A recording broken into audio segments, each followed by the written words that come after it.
Mr. Fantastic, Reed Richards, Stretch, is often mischaracterized as a neglectful and emotionally distant husband to Sue Storm.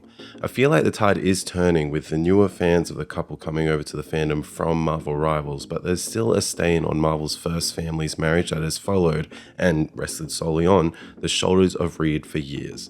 Many point to his obsession with science and occasional inattentiveness as evidence, and what, do we not want men with interests and hobbies anymore? This perception fails to acknowledge the numerous times Reed has showcased his deep love for Sue. More importantly, as we're about to start using power scaling logic for a relationship, the negative perception ignores the fact that there has been vastly different portrayals of their relationship and is often very dependent on the goals of the writer at the time. Obviously, we're not talking about the Ultimate Universe's maker in this discussion. I'm about to break down why 616 Reed Richards is a good husband.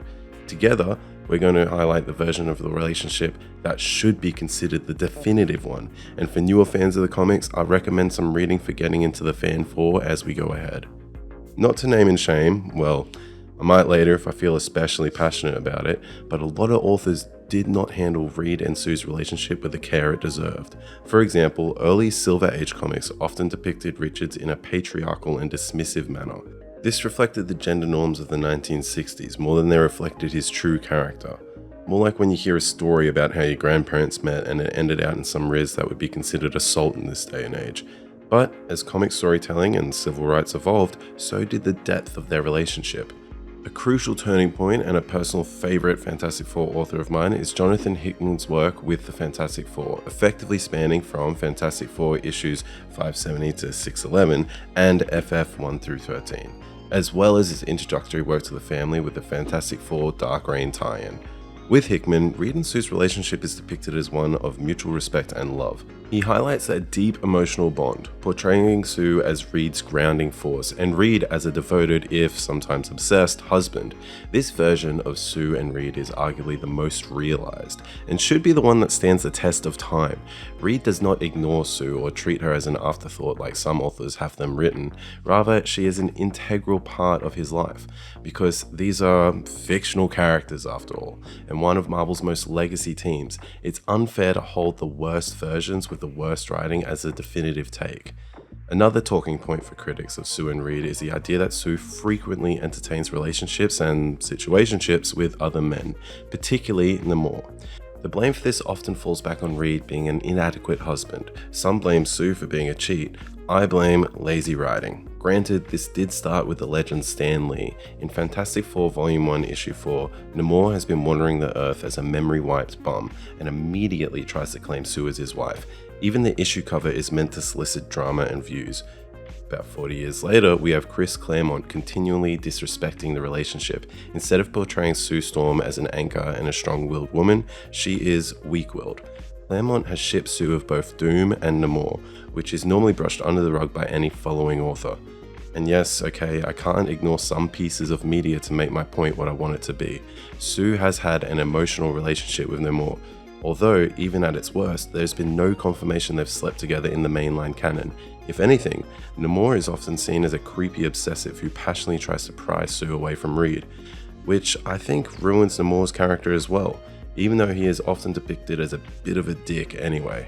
Let the man himself assert canon here, where he states to Reed, "She still loves you, she's not going to leave you. I've tried to get her to leave you, she will not." Ultimately, these flirtations exist not because Reed is a bad husband, but because different writers have different priorities when crafting drama. The core of Sue and Reed's relationship remains intact when examining through a holistic lens, rather than cherry-picked moments of tension. I've talked a lot about how Reed is a good husband. Let me show you some examples where he makes even Romeo and Juliet look like an episode of Married at First Sight. Let's look to Fantastic Four Volume 1, Issue 557 to see how our main man treats his lady on their wedding anniversary. It starts at a restaurant with Reed gifting Sue a ring he made himself. Already, that's huge, but this ring has, and I quote Reed himself here, a micro-galaxy inside it. 74 inhabited worlds and over 40 trillion couples in total, all loving each other like Reed loves Sue. Insane work. I'd love to see Namor pull that one off, but it just gets better. Just as Sue makes comment that she hasn't seen prices like this in years, We love a queen who understands inflation, Reed points out the window and states, well, that's because we're 13 years in the past, honey. In fact, if you look outside that window, you'll see us just about to bump into one another, a ringside view of the first time we laid eyes on one another as adults. So we know Reed is a super genius, know-it-all, probably a bit up himself. I mean, he calls himself Mr. Fantastic. Surely he is completely self-obsessed. Well, what if I told you that his name is actually super romantic? He might still be a bit conceited, but this question is raised as Sue and Reed enjoy a couple's holiday in Puerto Rico, found in the 2010 one-shot Fantastic Four in Attack de Modoc. Sue asks Reed, the night we chose our names, we all went with the obvious choice. I called Ben a thing, so he chose that for his name. Johnny became Human Torch, so that became his name. And I was an invisible girl, ergo, my name. But you can stretch forever in all directions, and yet you didn't go with Stretching Guy or Silly Putting Man. Instead, you chose Mr. Fantastic, and frankly, it caught us all off guard. Reed recalls a day before their romance started, when he helped Sue create a perfect sound system as she was moving into a new place. At the time, Reed calls himself a nerd for figuring it out so quick and adding in some future tech to her system. Sue responds with, nerd? Reed, my dear, anyone who can do what you just did in 2 hours is Mr. Fantastic in my book. This being the first time someone has mentioned his smarts and not been bullying or jeering him on, he simply states, someone like you thought that I was Mr. Fantastic. This man's entire identity is built off the praise of this woman. He is obsessed with his wife. I could quote romantic quotes Reed has said about Sue all day, like when he says, I love you, Susan. You bring light and life and joy and meaning to my days, now and forever. Or when he said, I loved you from the moment I saw you. I can't remember if I told you that before, and Susan, my darling, my love, if I have, I haven't told you enough. Dude is an absolute cornball. This isn't the signs of a bad husband, but let's get to the real reason Sue ain't leaving Reed for no more. The pipe game is ridiculous. This is a man who can manipulate every fiber of his body to make ridges, angles, friction areas, any shape he needs to get the job done.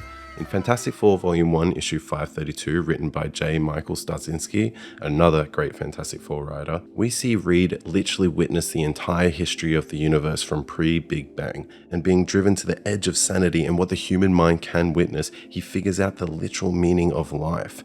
And what's the first thing he wants to do after this revelation when he gets back home? Blow his wife's back out, just like he had his mind blown. Just look at this panel. They've got the shaky voice and everything. She is spent. He's even getting her some aftercare hydration and she looks like she needs it. You just know they gotta be some freaks. To fully understand Reed as a husband, we have to acknowledge his biggest flaw, his obsessive nature when it comes to science. Reed is often so engrossed in his work that he becomes oblivious to those around him, including Sue.